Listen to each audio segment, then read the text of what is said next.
now my pleasure to introduce our keynote speaker, Jill Dougherty.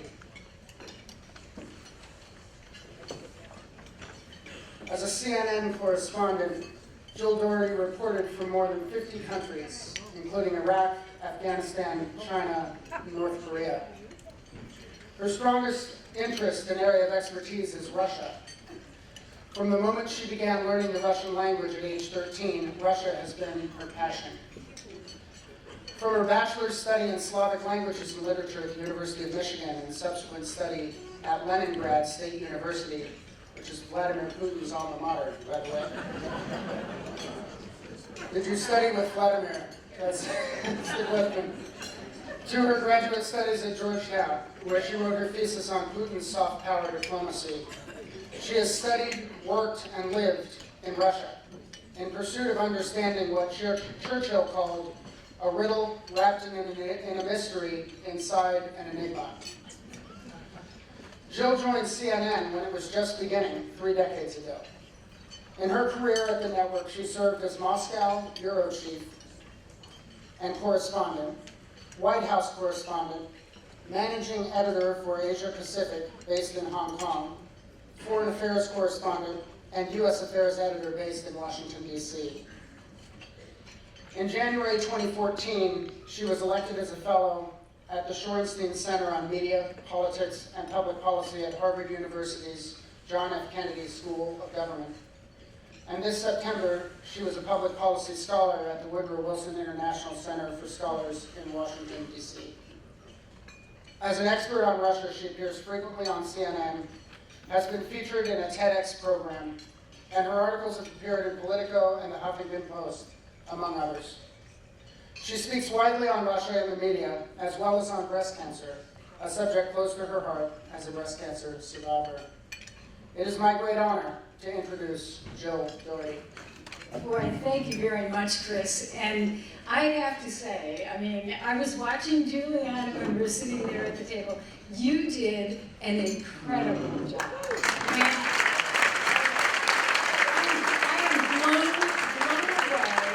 Absolutely blown away. And I have to say, ever since my dear sister Linda, who's a volunteer here, and I have 2 other sisters over here tonight, asked me to come, and my mom, goodness, my brother, and my sister, well, I was thinking of the women of the clan.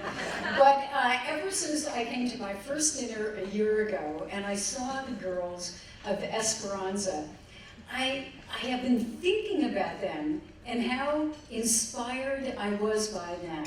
And not only their poise and their intelligence and their energy, but tonight, Juliana, you said something that struck me, and I wrote something out, and I probably kind of stick to this, but part of it I want to just kind of rip up and take a cue from what you said, which was, at one point you said you thought you were stupid, that you couldn't do it, and I think it's so important in this world, and especially for girls, to realize that everybody goes through that. And that everybody on the street, boys or girls or men or women, go through fear. This is part of the human condition. And in the end, it means absolutely nothing. Because if we all have it, then we're all equal. We're all equally fearful. And we can go on. And I'll tell you, I've had a lot of fear in my life. I'll tell you some of that, in my career. And, and I'm here. So I got through it. I think you can too. But going back, if you think of Malala, another thing that was on my mind. Think of Malala, she's 17 years old, Pakistani girl, who just got the Nobel Peace Prize, the award.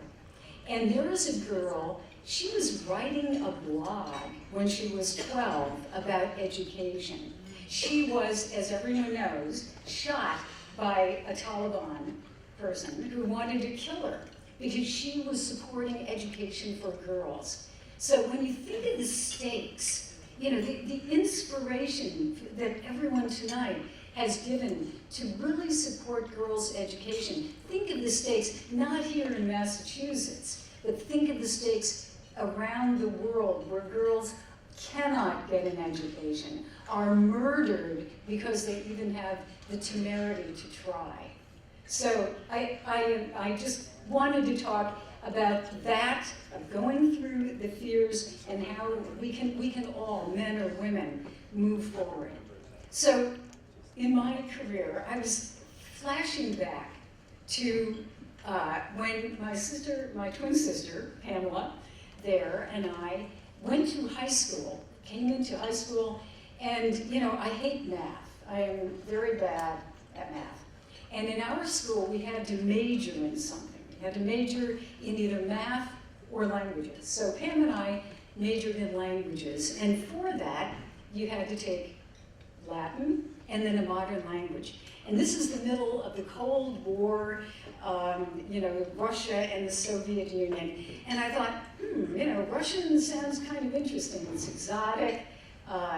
Know the enemy. Our father was an FBI agent, career special agent for the FBI. And I think I kind of had that idea, I can defend the country by learning the language of the enemy, etc. So we got into this class and immediately realized that the teacher, who was a Russian, of Russian extraction, he was very old, he was about 40, but,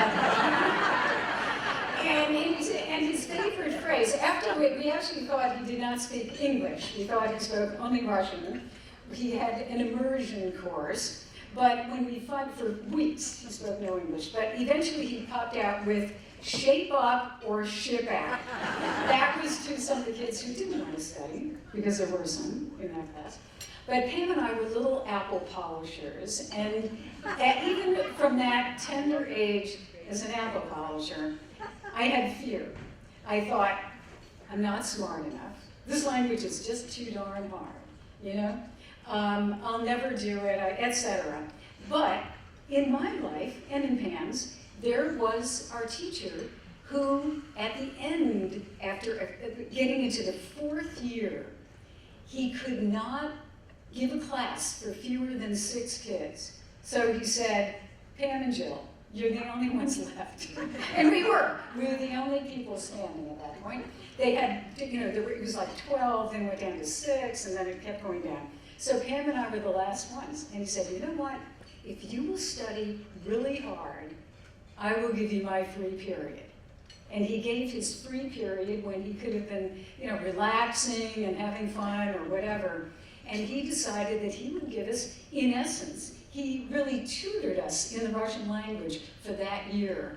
And when I think of that just little moment in my life where I walked into a class with this crazy language and this man who seemed insane, and learned Russian, that changed the course of my life. Just, Juliana, and the girls who were here, just as the fact that you were chosen to be in this institution is going to change your life, and you know that already. But it will change your life in ways that you can't even imagine.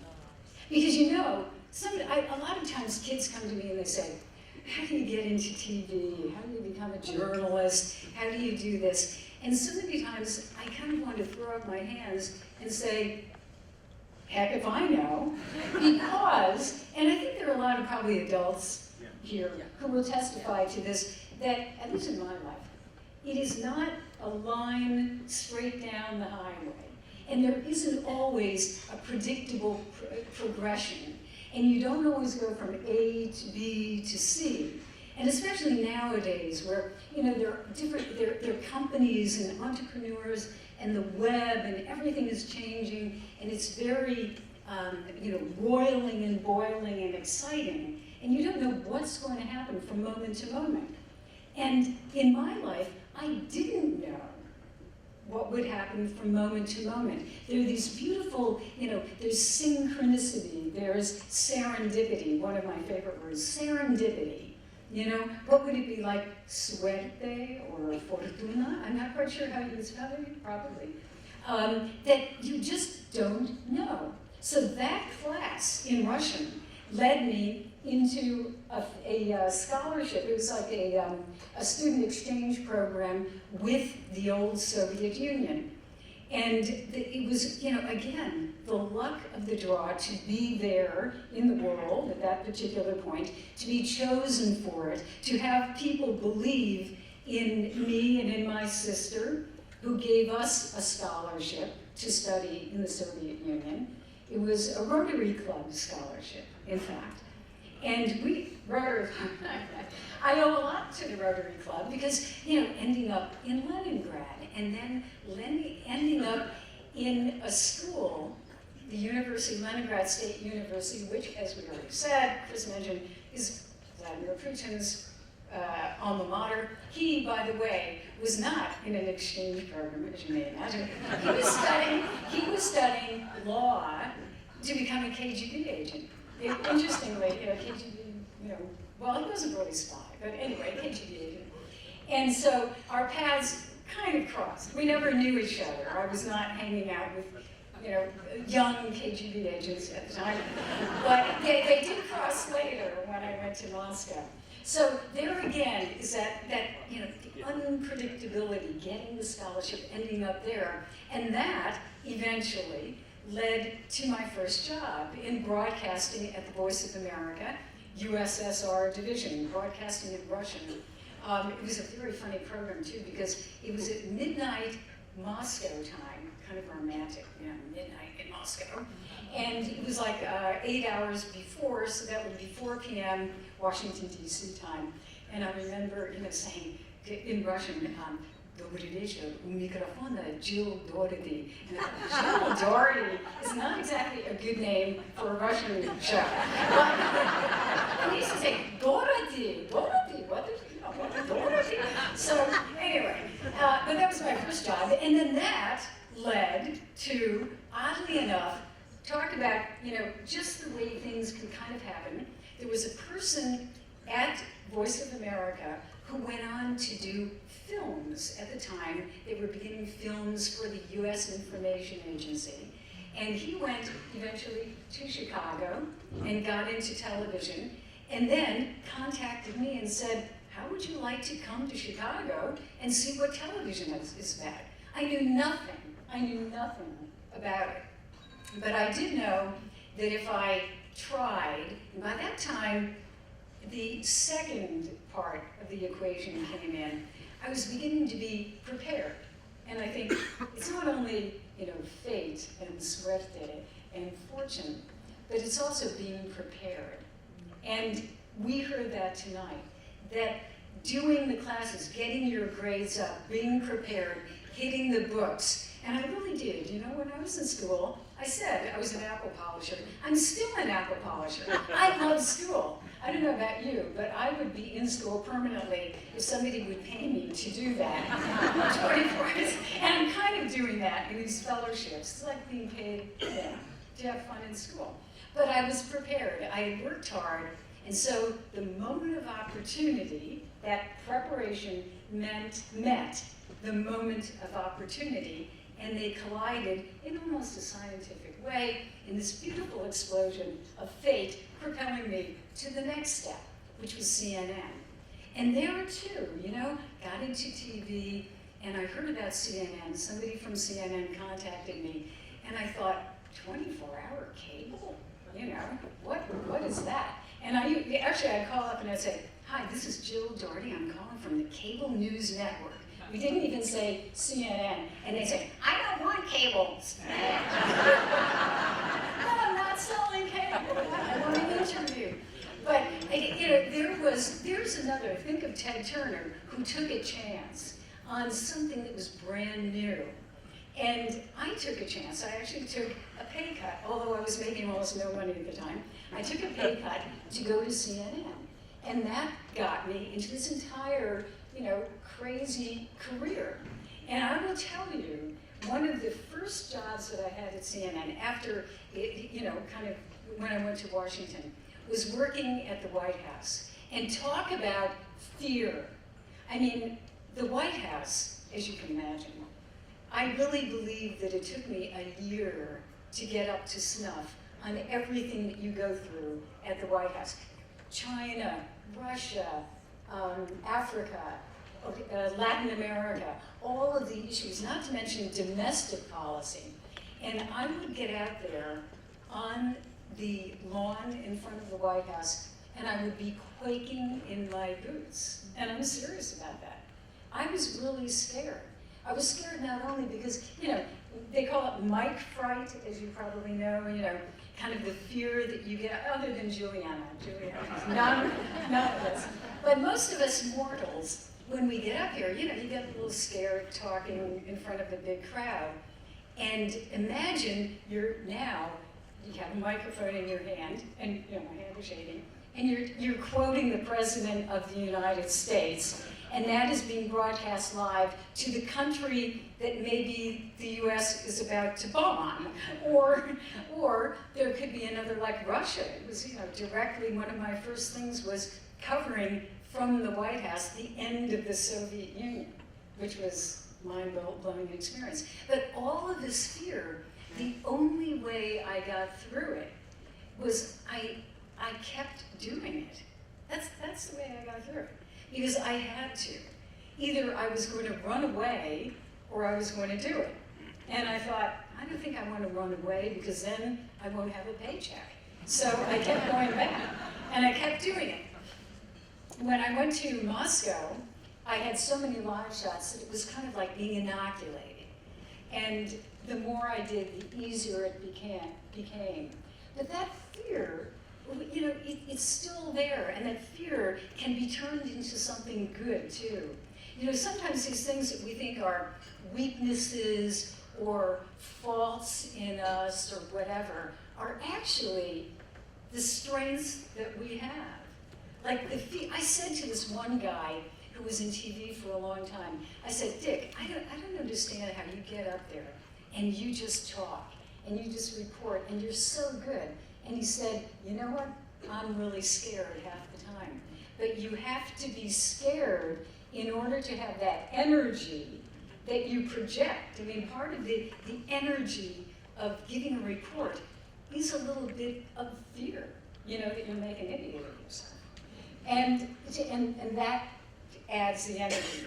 So, I'll skip through a lot of my career, but, I think the Moscow experience was really important precisely because it kind of gave me confidence that I could do something that I knew something about.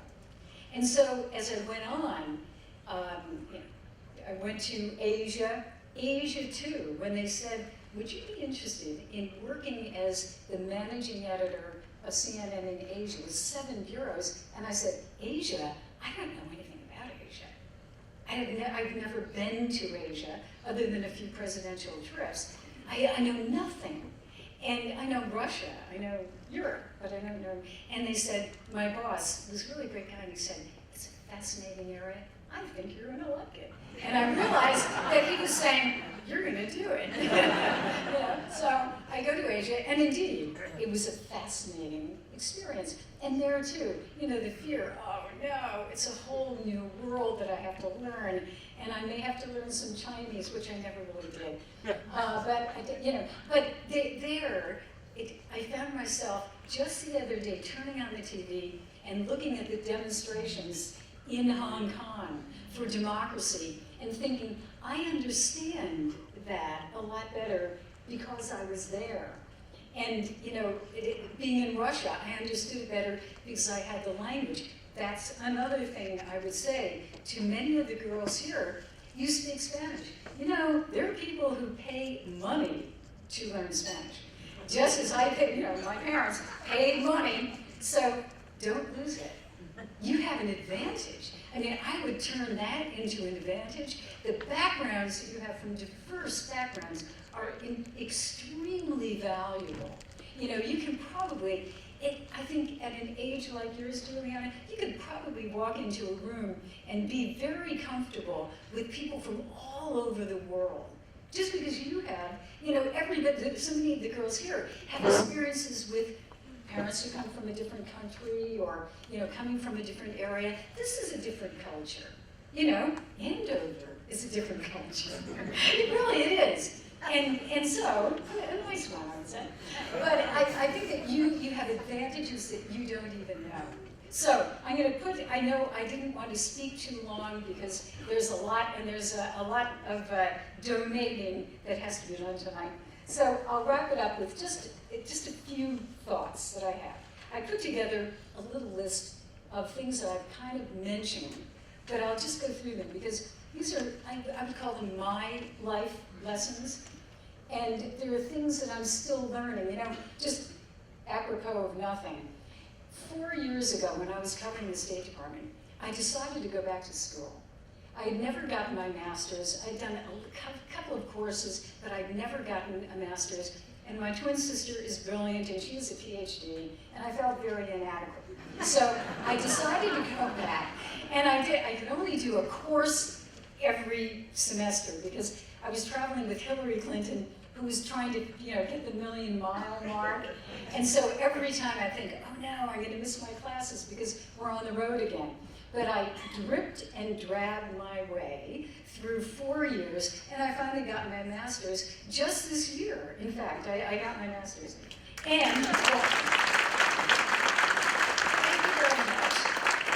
And what that did was not only give me intense satisfaction, but it also provided the opportunity to get the fellowships that I've gotten, and the one that I'm in now at the Wilson Center in Washington, D.C., Woodrow Wilson Center, has allowed me to go on with these studies and other opportunities which I couldn't take advantage of if I didn't have a master's. So I never thought of that in the long run, but it's really great. I would advise not waiting until my age to go back to school.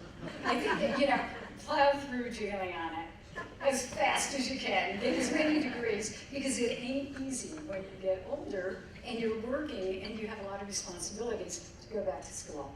But here are the my, I guess, you know, life one-on-one things. I would say, follow what you love, because, you know, at least in my experience, I loved Russia. For whatever reason, the language and the culture, I was just really turned on and excited by it. And that has stayed with me forever. I also love travel. When I was a little kid, I used to explore by kind of hiking through the snow, and I think that I was surviving, and I still do that today. You know, I go to some pretty crazy places, and I think of that, you know, kind of the physical determination to get through something and you know, plow through. So doing something that you really love. Do the footwork. And we talked about that, you know, studying, whatever you do, doing the best you can, and being prepared so that when that moment comes, you'll be able to grasp it. I think following every opportunity. I met a girl, she was probably in her late teens, she was a freshman at Harvard, and she came up to me after I gave a little talk, and she said, you know, I was so glad to hear that you too thought that you didn't, you know, that you couldn't do it or you didn't have talent or whatever. Because I gave up applying for a fellowship, she said, because I didn't think I would get it. And I almost reached over. Here's a girl, beautiful, brilliant, and she had not applied for a fellowship because she edited herself in advance and said, maybe I'll never get it. So I really told her, you know, I almost really felt like strangling her, but I said, don't do that to yourself. Try, you know, just believe that you can at least try. There's no failure, you know, somebody has to get chosen, but try. And then I'd also say, find a mentor. And I don't think you're gonna have any trouble in finding a mentor here. I can't believe, I mean, everybody that I've seen so far, the teachers and Chris and Sandy and everybody on the staff here, it just seems so incredibly dedicated that I don't think you're gonna have any trouble in getting a mentor. And then finally I'd say, no fear. Fear is a forbidden word, you know, because it means absolutely nothing. You know, fear is all in your head. my first job when I was a student, I was answering phones at a law office. And you know what? I made that into a huge deal. I started thinking, oh no, the phone is ringing. Oh no. Oh, I wonder what I'm going to say. Oh, I wonder, can I really handle that phone call? What? And so I made that, little molehill into a mountain. And now I look back and I think, what a crazy girl. But that's the way I was. So no fear. There is a bumper sticker that says that. That's what I want. And remember, Juliana and everybody else here, that you were chosen because people believe in you. You're not just here because it kind of happened or for the fun of it. That people saw something in you. They saw something in you. And you are special because they saw that in you. And every other girl here, they saw something in all of these girls, all of you. So that means something. I think that's a sign. I really do. I think it's a sign for the future that you're going to make something of yourselves, and I think you're going to change this society. And I want to see you in 10 to 20 years. Just want to check it out, see what you're doing. Call. And everyone here in this room believes in you and wants to make it possible to the greatest extent that they can right now. There is nothing better that any of us can do with any of our resources, whether it's money or time or just talking about it, spreading the word, than dedicating ourselves to Esperanza. So good luck and thank you very much.